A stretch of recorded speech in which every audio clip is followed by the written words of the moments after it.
Živjo, evo, zdaj ta trenutek je k nam prišla naša članica Viktorija Bevc in Viktorija je izrazila željo, da bi z vsemi nami podelila eno svojo osebno izkušnjo, eno bogato izkušnjo, ki bo marsikomu, če pride v situacijo, katero bo opisala, morda prišlo marsikomu tudi prav.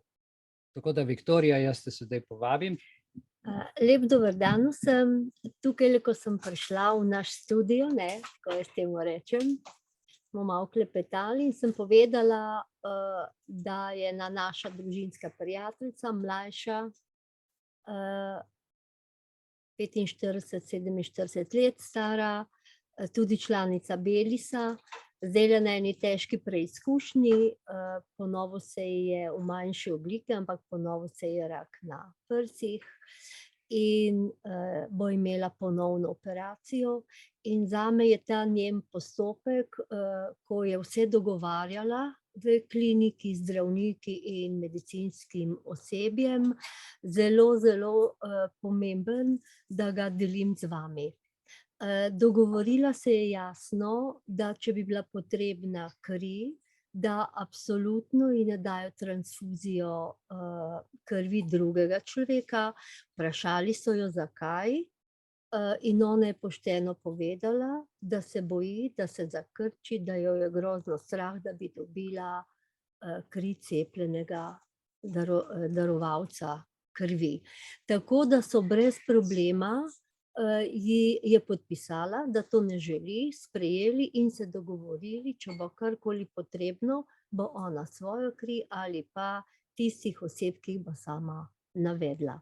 To se mi zdi tako pomembna izkušnja, posebej, ker se je ona ob tem dobro počutila, v smislu niso nekaj posebnega se delali, da to ni možno ali da se ne da, in je dejansko vse uredila.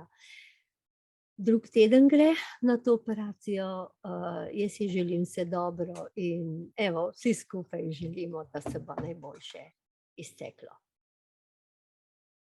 Še kakšen nasvet mogoče v zvezi s tem?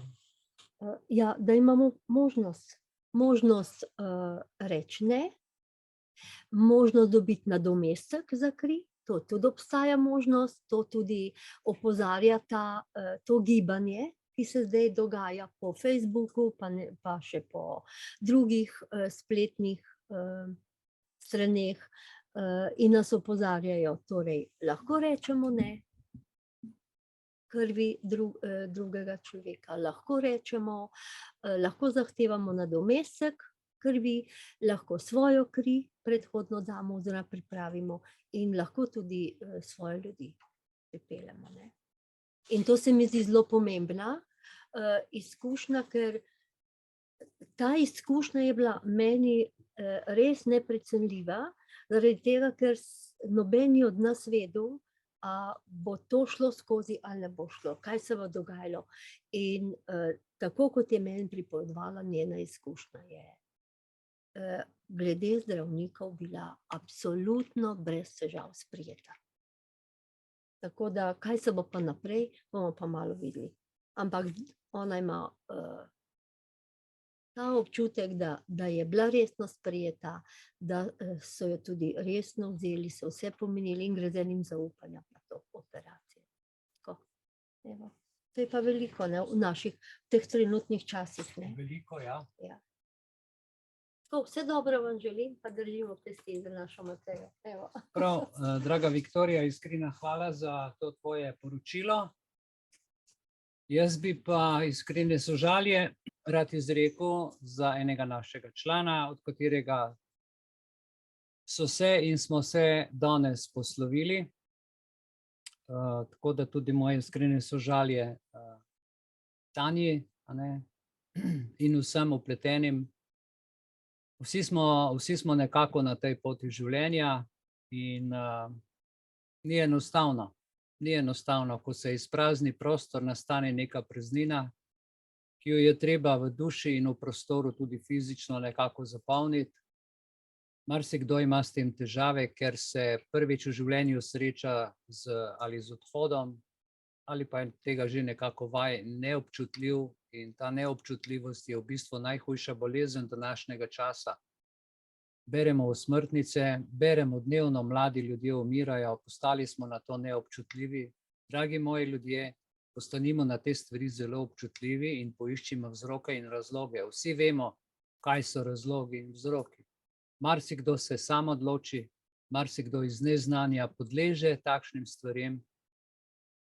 In jaz sem pred kratkim, mislim, 14 dni nazaj objavil en članek, kako so na silo enemu otroku, tudi o tem, kar je zdaj Viktorija govorila, zamenjali kri, in je dobil kri človeka, ki je bil cepljen, in seveda je ta otrok potem v roku 2-3 dneh takoj umrl, a ne. Treba je biti previden.